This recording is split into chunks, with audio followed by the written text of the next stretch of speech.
Hi, good afternoon, everybody. Thanks for joining today. I really appreciate you all being here. And thank you for being a little bit patient with me today. I'm the I'm the guy who's usually in the background and not the one in front of the camera. So I'll get started here with a few remarks, as I said, and then we'll have some time for questions at the end if you have any. As you all know, Secretary of State Jim Condos announced his retirement this week, meaning there'll be an open race for Secretary of State this November. He's been an incredible leader in our office and a mentor to me over the last decade as we worked side by side through some of the greatest professional challenges either of us has ever faced. Jim is a pleasure to work for because his heart is always in the right place and his moral compass is always pointed to true north. He's focused on serving Vermont, and he never asks his team to do anything that's based on public opinion or politics. So I'll always be grateful to him for selecting me as his deputy and giving me the opportunity and the privilege of serving my state in this role. As Jim's deputy for these last 7 years, and as a 25-year veteran of the Secretary of State's office, I now have a big decision in front of me about what I'm going to do next. But before I tell you where I plan to go, let me tell you a little bit more about where I've been and how I got here. I live in Berlin, just a few miles from the Secretary of State's office. I grew up a few miles further down the road in Williamstown as the oldest son of a truck driver and an office secretary. I was the first one in my family to go to college. We didn't have a lot of fancy things growing up, but we had everything we really needed in two parents with endless love, optimism, and a confidence in their children. They taught me the values of hard work and giving back. Because of that, I'm driven to serve. As a school board member or a baseball coach or raising money for college scholarships, I always want to be of service. If I see a problem, I work to fix it, and I truly want to make Vermont a better place. I'm driven to give back to the state that's given so much to me. So after I went away for college and then on to law school and then came back home to raise a family, I knew I'd use my law degree for something good. After trying to make a go of it as a sole practitioner in Barrie and with my first child on the way, good fortune landed me a steady state job with benefits as an entry-level staff attorney in the Secretary of State's office. That was in 1997, and I've been there ever since because I love public service and helping people solve problems every single day. So I stayed and I worked my way up. First as a staff attorney for professional licensing boards focused on consumer protection from unethical and unprofessional practitioners in 50 licensed professions. Then as director of the largest division of the Secretary of State's office, the 35-person Office of Professional Regulation, still focused on consumer protection, but then building a right-sized regulatory system that not only protects the public, but removes unnecessary barriers to practice and is a workforce development tool, turning OPR into a national model. And then finally, being asked to become the Deputy Secretary of State in 2015, where I've overseen all divisions of the office and immersed myself in elections, state archives and records management, and business registration, in addition to professional regulation, which I already knew so well. I also lead the legislative agenda, oversee HR, IT, election security, administrative rulemaking, records requests, the Safe at Home program, and our external communications, including our social media accounts, just to name a few of my other jobs. So now, 25 years later, I've been committed to serving Vermonters in this office for half of my life and just about all of my working life. And I'm still passionate about public service, passionate about making sure our elections are safe and secure, that our voters have access to voting and to their government, that our businesses have the support they need to operate successfully, and our office is transparent, responsive, and helpful to all Vermonters at all times. These aren't just talking points for me, they are deliverables. And the Vermont Secretary of State's office has delivered on these promises time and time again. That's why I'm announcing today that I'm running for Secretary of State. I'm running as a problem solver who has done the job, I'm committed to this office to continue to help improve the health, safety, and lives of all Vermonters. I'll bring my hard-earned experience and intimate knowledge of the operations of the Secretary of State's office to the top job, and will hit the ground running. I want to ensure stability and continuity at a time when conducting elections has gotten more complicated than ever, at a time when it feels like everything we thought to be true is under attack. I want people to know that this office is not just about elections. We do so much more than that. And we don't need a politician in charge. We need an experienced manager. Vermonters do not need to cross their fingers at the ballot box and hope that I will live up to my campaign promises. I've dedicated the last 25 years of my professional life to serving Vermonters in this very office. I'm not just talking the talk, I have the proof to back it up. As 2020 has taught us, we need leaders who work for the best outcomes, but can plan for the worst ones. It was the honor of my professional career to help guide Vermont through a presidential election in the middle of a pandemic, ensuring that no voter had to choose between their health and their right to vote. The 2020 election was an incredible success, with record-breaking voter turnout and a successful first run of voting by mail, which I'm proud to say is now permanent law. I also led the transition in March of 2020 to remote work. Because we've been able to put so many of our systems online to better serve the public, we were able to overnight send people home for their own safety with barely a drop in customer service. It's my hope that Vermonters will allow me to continue to serve them in this office based on my experienced, steady leadership over the years. I believe we need tested and true leaders in these positions, entrusted with our most important government functions and our most important rights, including the right to vote. The civic divide we've experienced in the last several years has eroded the faith many members of the public have in our most important public institutions. If elected as secretary, I'll work daily to rebuild trust through transparency and meet cynicism with fact. So in closing, I'm proud of this office and the incredible team that we have.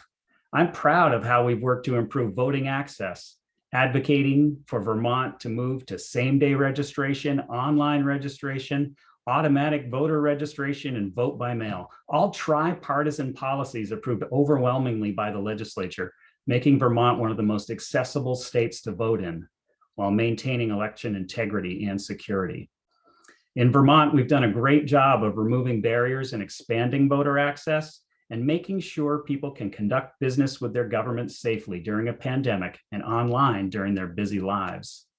It's critical to make sure that this office is serving Vermonters with integrity, is a good steward of taxpayer resources, and continues to shine the light of transparency. I'm passionately committed to maintaining the high standards of this office set by both Jim Kondos and Deb Markowitz before him. I know this job inside and out, which also means I know where we can do better. I'll do these things in a transparent and nonpartisan way, as is the tradition of the office. I don't care whether or not you vote for me, but I do care that you vote. I don't care about your party affiliation either. As Secretary of State, I will ensure that my office is here to provide every Vermonter with exceptional customer service.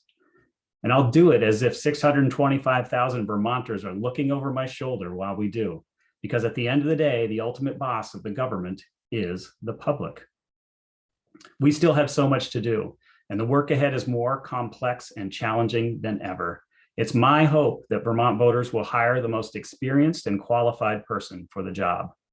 I'll be ready to lead on day one. Again, I want to thank you all for being here. If you have a question, please go ahead and raise your hand and I'll call on you, and then you can unmute yourself. Kevin. Hey, Chris, how are you? Good, thank you. How are you? Good. Thanks for making yourself available. I really appreciate it. Sure. So I have a few little questions, and I guess one would be, I'm going back over my notes to see exactly how you phrased it, but you said something to the effect of, we don't need a politician in charge, we need an experienced manager.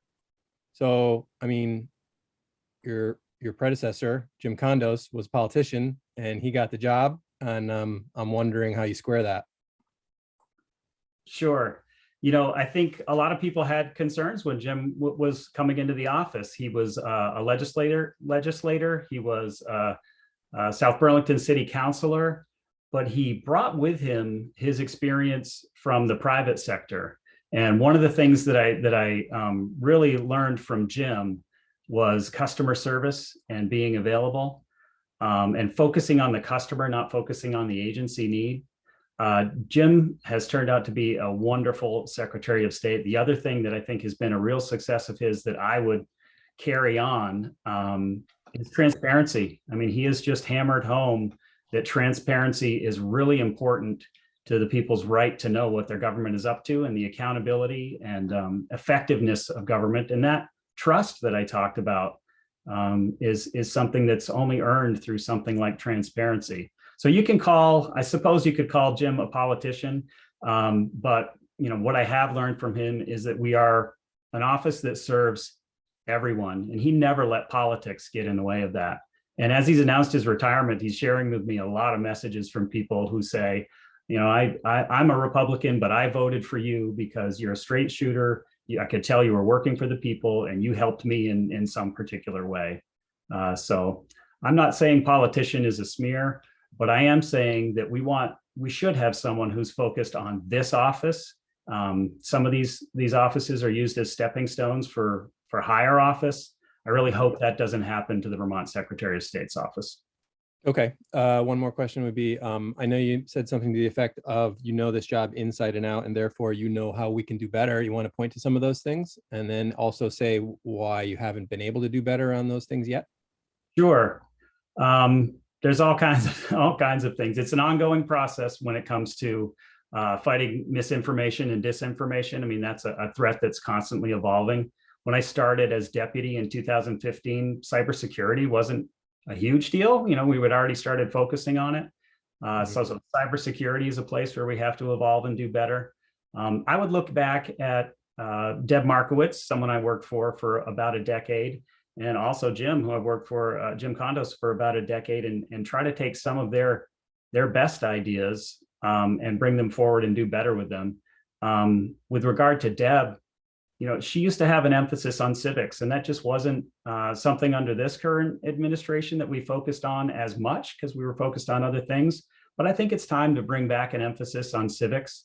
It's part of how we defend our democracy in our elections. That's civic engagement, regardless of your point of view. Teaching people at a young age how to participate, how to engage in civil discourse. I think that's really important. The business portal, is something that it's been an uphill battle getting the legislature to pay attention to it, then getting them to fund it, and now pulling all the pieces together. This could be a real game changer for small businesses interacting with their government. So it's a one-stop shop for interacting with your government. That's something that I want to continue on and make sure it happens successfully. And then, another thing I think we could do is we could step up our game a little in supporting nonprofits. We have so many small nonprofits in Vermont doing great work, and they could use some more resources and guidance and support around incorporation and successfully navigating state requirements. Those are just a couple of things. But like I said, the work never ends. We've had a bit of our focus taken up by COVID over the last couple of years, and having to shift our focus elsewhere to healthcare licensing and open meetings and special election procedures. But there are a number of projects on the back burner, such as those three, that I'd love to bring to the front burner once we have some bandwidth freed up from dealing with COVID all the time. Okay. And then I guess my last question would be, have you ever run for public office before, and does doing so give you any trepidation? Yeah, sure. It's really intimidating. I've never run for public. Well, I did run for school board. So I served on a school board. There was only one other person running, and it was a close race. I barely eked it out for Berlin Elementary School Board. I served there for 3 or 4 years. Took the school through a big renovation project, which was really interesting and fun, and a great way to give back to the community. And then we were consolidated, and so the board no longer exists. So I helped bring Berlin through that consolidation process in the Washington Central District. So that's the extent of it. I also served on a solid waste management district board a long time ago when I lived in Williamstown. I was the alternate. But I have a lot of respect for people who do put themselves out there. And now putting myself out there for statewide office is really an intimidating prospect, but I'm going to stay true to who I am and hopefully have a little bit of fun with it along the way. Cool, thanks. I'll cede the floor because I know other people are here. I appreciate it. I don't see in what order those hands went up, so I'm just going to go left to right. I'm sorry. Pat Bradley. Hi, Pat. Hi, Chris. I think we've talked before, although it's been quite a while. Yes. One basic question here, although I know that the office has to be nonpartisan, when you run, you usually have to run under a party. So which party are you running under? Yeah, I'm sorry. I think it's in the press release, but I don't think I said it just now. I'm running as a Democrat. I think, before I became Deputy Secretary of State, you would have had a hard time having someone tell you whether I was a Democrat or a Republican. I've been very nonpartisan in my work. Becoming the Deputy Secretary of State had to kind of forced me out a little bit to talk a little bit about politics, but we try very hard not to. We serve everyone. But I am a Democrat and I am running for the Democratic nomination. And when we look at things nationally, we've seen a lot of secretaries of state come under a lot of pressure in this last year after the November elections, kind of the whole Trump effect and, some Republican secretaries of state having to push back about how they handle their office and animosity being thrown at other secretaries of state. Did you think about that as you decided to run for Secretary of State? Has that been any part of your process here at all? Do you have concerns that could happen in Vermont at all? It's definitely been part of my process. It's been part of my psyche for the last couple of years. We worked so hard to get things right in the 2020 election to allow people to vote and not have to choose between their health and their right to vote. We worked so hard to make sure that everyone could vote. And then what we were hearing from the very highest office was that somehow things were rigged, that somehow vote by mail wouldn't be safe, that somehow the results should not be trusted. And that lie has been repeated again and again and again by politicians pretending that the election was somehow not fair. And that has had an effect. It has had an effect on election workers across the country who are resigning from their jobs in droves because there's a certain segment of the population that's fired up about this and is attacking those election officials.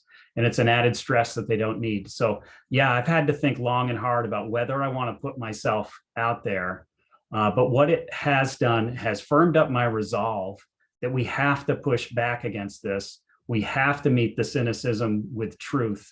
We have to battle the misinformation. Just a couple of months ago, Secretary Kondos and I, maybe it's only been a couple of weeks, put out an op-ed about myths versus facts. We put up a page on our elections website talking about some of the most common held myths and conspiracies that are floated around there and met it fact by fact. Now, this is not true. And you may have heard we've had death threats leveled at our office. And it's had an impact on our election staff. And it makes me sick, but it makes me want to fight back. And it makes me want to stand up for what's right and run for this office, despite some of the heat that may come with it. Great. And Kevin had my other question about whether you'd ever run before. So that takes care of me. Thanks, Chris. Thanks so much, Pat. Nice to see you. Lola?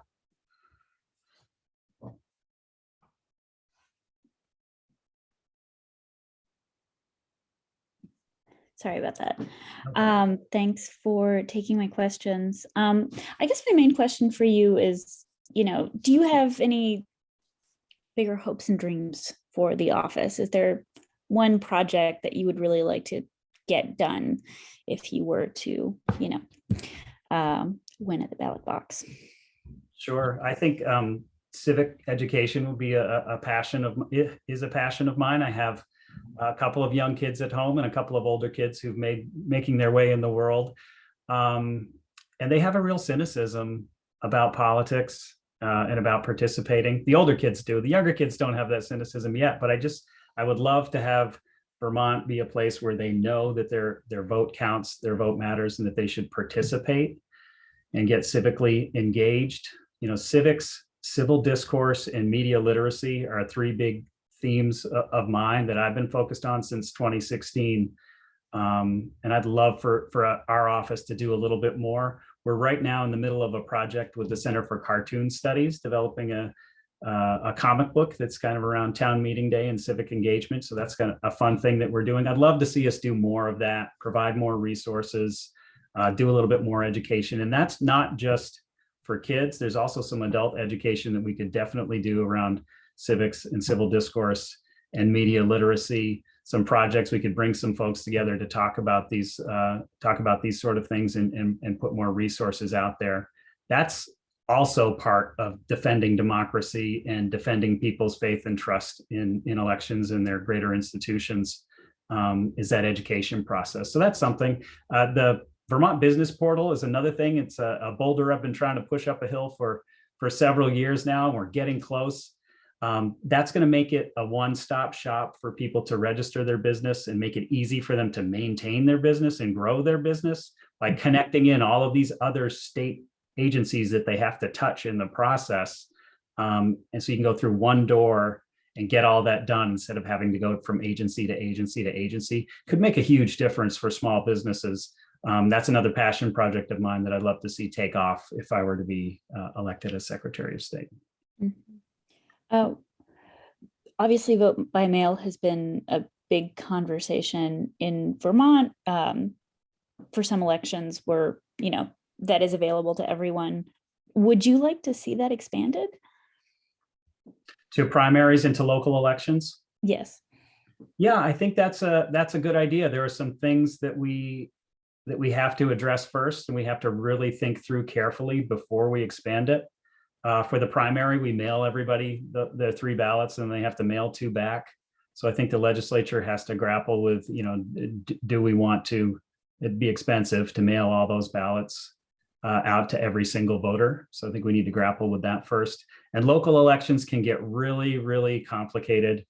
There's lots of different municipal districts. There is the impact it could have on floor meetings in some towns that want to keep holding a traditional town meeting. So in general, vote by mail is great. It gives people more access and more options in how they vote. But we really have to think through the impacts. Some towns you might sit in one school district, have one other local vote, and then also sit in a different fire or sewer or water district. So all of that has to be coordinated on the town level when you're talking about something like a universal vote by mail at the local level. So when the vote by mail bill passed, we are charged with looking at all of that. So we're going to do some studies on that over the next year and report back to the legislature with some recommendations. So in general, yes, definitely in favor of expanding vote by mail, but you've got to think through very carefully before you do the primary or local elections. Okay, thank you. I think that's all for me. Thanks, Lola. Alexa? Hi, Chris. Thanks for doing this. I just wanted to ask what you see as the biggest challenge facing elections right now. I think it really is that that shaken faith that people have that their elections are trustworthy. We hear the mis and disinformation repeated over and over and over again. If you spend any time online, you'll find that there's a lot of mistruths out there. And so we have to do our best to fight those lies with facts. And I think that's the real challenge, is getting a clear message out to people about how elections work, because elections are complicated. It's not as simple as dropping a ballot in the ballot box. So I think we need to spend a lot of time focused on transparency and meeting those myths with truths, and conducting ourselves in a way that is, worthy of trust. So, fighting the misinformation and disinformation, I think, is the greatest threat that we have to our elections right now and to our democracy. And, we were hopeful that something would happen with the federal act on the right to vote. But now that hasn't happened, I think it's up to the local elections, the state election officials, to do whatever they can on the ground to push back. How is that different from 2020? Like, do you think the misinformation has changed? Is it even a bigger problem than it was in 2020? Have things gotten better or worse? It certainly feels worse, but maybe we're just more tired at this point. Some of these, what might have been seen as fringe theories, seem to have kind of taken hold. And there's a segment of the population that really believes some of the lies that are being spread. And now it seems that there's a concerted effort now to take over election offices and Secretary of State races. You have people running for Secretary of State in other states who don't believe Joe Biden won as president, which is this has been the most scrutinized. This election has been under the microscope like no other before it. There is no proof of widespread voter fraud, yet that's being used as a basis to say there's something wrong with our election systems, to pass more restrictive voting laws in other states. And I'm proud of Vermont and that we haven't taken that bait. So it seems more like a concerted effort than it was in 2020. It's something that's really taken hold. So I'm more worried about it now than I was in 2020, although it was really concerning then. Thanks, Chris. All right. Any other questions? Kevin, do you have another? Or is that an old hand? I do have a couple more, if that's all right. Sure. So do you expect a primary challenge or any significant opposition or competition rather in November? And if so, how do you know that? Like, have you had a sense that people are interested in the job? Yeah, I've heard a few names. I expect a challenge. These statewide offices don't come open very often. So there are a number of people who will be interested, I'm sure. It's my hope that voters will choose the candidate with the most experience and the most relevant experience, and that I'm that person. But I welcome a challenge. I think primaries are healthy. I think it'll help flesh out the issues and where the candidates stand. Okay. And speaking of voter faith in government, how do you feel about the redistricting process that we have in Vermont, given that lawmakers are the ones who ultimately decide where their own districts should be drawn? And do you have a concern about that? And do you share Secretary Condos's thoughts about maybe creating a nonpartisan commission? I do. I spent many, many days over the last year sitting with the Legislative Apportionment Board. Our office provides support to them. And you always have in the back of your mind, we're going through all of this work. I think it was like 25 times we met in 2020 and 2021. And you have in the back of your mind that we're going to give this to the legislature and they could very well just toss this in the garbage and do their own thing. And in fact, that's usually what does happen. That said, I think they've done a pretty good job in the last redistricting and in this one of taking into account concerns of the towns. But there's always that, there's incumbency, there's self-interest that creeps into it as is bound to happen when they're drawing their own map lines. So yeah, I think an independent commission is something we should definitely look at for next time around. Some other states have done it with some success. And it's all about how you put that commission together, who's on it, what their affiliations are to make it truly independent.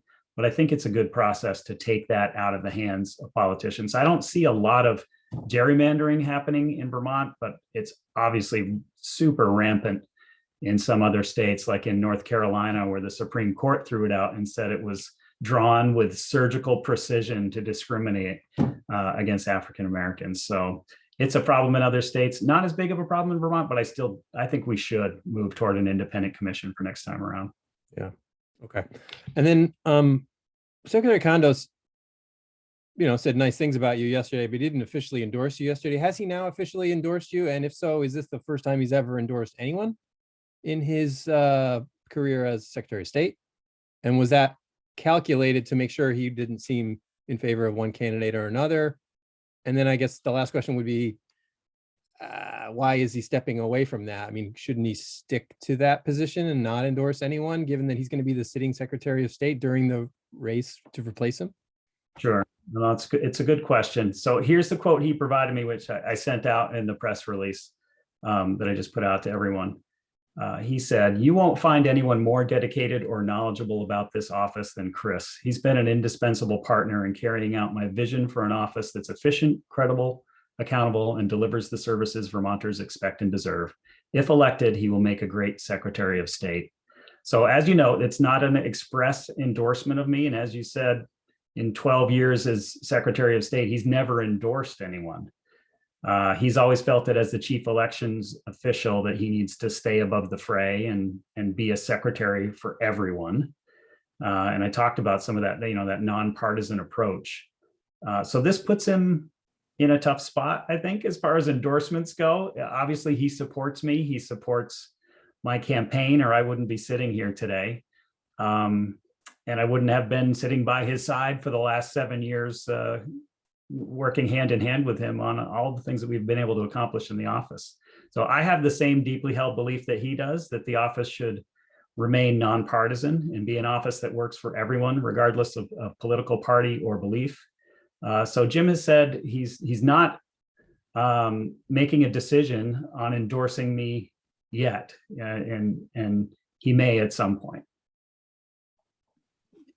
Okay. And I know Lola's there and I don't want to hog it, but since you and he have spoken so eloquently and passionately about making sure that people have full and complete faith in the integrity of the elections process, I wonder if in some way anyone might have a concern about, the Secretary of State. I mean, you're going to be overseeing the election that you're running in. And I wonder what are you going to do to wall yourself off from that process to make sure that people don't have any concerns about that? Yeah, thanks for that question. So let's not forget that every Secretary of State in every state runs for office in an election that they oversee. This is a little different because I've never been elected. I'm appointed by the elected Secretary of State. I'm going to be doing my job in the same way that I always have, and keep on working hard as I always have. I've dedicated my career to this office, and I don't want to do anything to jeopardize that. I will, and I have already done this, created a number of walls and firewalls and lines that I'm not going to cross so that my campaign and my work are not going to cross. I now have a personal campaign phone, a personal computer. I will not do any campaigning from the office. I will only do it in my off time. Someone might catch me in the parking lot at lunchtime in my car on my personal phone over the next several months doing some work there. So, and at some point, hopefully the campaign will catch on enough that I need to put a lot more time into it. And at that time, I'll take my earned time off to do that. So, and I give towns advice all the time on conflict of interest, and citizens who call on conflicts of interest. If there's any issue in the office that's going to affect me, and give me some sort of an advantage. And I can't think of very many that there would be. But if there was, let's say we were going to switch the ballot up so that reverse alphabetical order. So Winters is on top instead of at the bottom. That's a decision I obviously wouldn't participate in. So we're very hyper aware of those issues of the appearance and of the need for the Secretary of State's office to be above and beyond reproach. So it's something I'm going to have to carefully navigate, and I've already thought a lot about. Okay, cool. Thanks. I'll let Lola have a few more. Yeah. Sure. I guess sorry to pile on about this, but what is the difference between, Kondo saying I support Chris and him quote unquote endorsing you? I'm having a hard time seeing how that difference is going to be legible to the public. Yeah, I mean, obviously, he chose me to be his deputy secretary. He trusts me implicitly. We've worked on so many hard issues together. It would be really hard for him to say he doesn't think I'm going to be a good Secretary of State. So he hasn't expressly endorsed me. He may make an exception at some point. That's going to be up to him. But as I said, I think he's in a tough spot because he really wants to support me, but he has never endorsed anyone in his 12 years as Secretary of State. And that doesn't always happen in other states. They do those kinds of endorsements all the time, but it's a matter of principle for him. And he just needs to think hard about it, because I think my case is a little bit different. Okay, so it sounds like you would like him to formally endorse you. Oh, sure. Absolutely. And I appreciate the support that he's given me so far. And he's made some very strong statements that if elected, I would make a great Secretary of State, that I have the most experience of anyone who's in the race, although no one's in the race yet. I can't imagine that anybody else would come in who has more relevant experience in service than I do. Right. I noticed that the press release also mentions Deb Markowitz, says, she also supports you. Is that a formal endorsement? It is. It is. That's a full-throated express endorsement from Deb. She's actually agreed to serve as my campaign treasurer as well.